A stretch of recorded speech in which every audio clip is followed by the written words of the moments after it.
Hi students, Cynthia Nitch here, wanting to go over the procurement the procurement scenario of the case. So I'm going to shut that off really quick. So I'm going to click on procurement case overview, and I already did the procurement lecture. It's on PowerPoint. The procurement video of the PowerPoint is here, and I just want to go over the short summary of the procurement case. And then another video, I'll do a couple of steps of SAP so you can see how that works. So I'm going to click on the short summary. And what we're going to do is we're going to do a procurement case. And it should take you about 3 hours. Your first case is always the hardest. And then your second and third case is a breeze. But please allow 3 hours. You don't have to do the 3 hours all in a row, but you have to complete the particular step. So if you have step 1, you can't quit in the middle of step 1. You have to finish all of step 1, and then if you want to quit, then go for it, and you can resume it when you want. But you can't quit in between a case step. Okay, so we need to procure from our vendor 200 chain locks to sell with our GBI accessories. The vendor, we've already selected it and got it approved, right? So it's Fun in the Sun, seats and bar. And then our lock price, we're going to purchase them for $32 wholesale, right? But we're going to charge more. I forget what the charge is. Maybe it's $45 in the fulfillment part of it. But anyway, I don't want to mix you up. But lock price, $32 wholesale. So what we want to do is on step 4, we go ahead and the warehouse supervisor enters the new material master of the chain locks. And then the inventory supervisor submits the purchase request of the 200 chain locks to Fun in the Sun.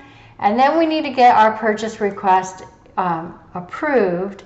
And then finally we can do, our buyer will create a purchase order for the 200 chain locks, but make them on 2 separate occasions. They are to be delivered 3 months from the date that you start the case, and then a week after that you do the final delivery. So you have 2 deliveries, okay?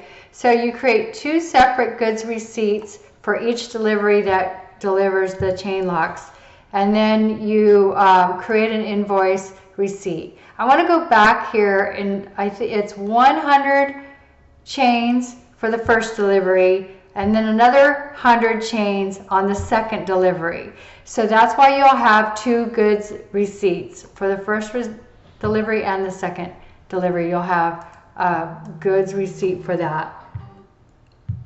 And then you create an invoice receipt based on what we got in the goods receipt, based what was mailed or shipped to us on those.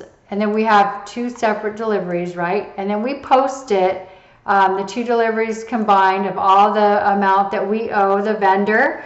And then we go ahead and pay the vendor through the general ledger step. And if we did it right, we would pay the vendor $6,400 for the locks that we paid for them. Just to kind of beat the dead horse here, we create a new material master, we create a purchase rec, we create a purchase order and split that order. The first delivery is 100 locks. We get that first delivery in our goods receipt, and we verify physical receipt of goods, display purchase order history, and product receipt within the time frame that we ask for it, and then we create an invoice receipt from the vendor.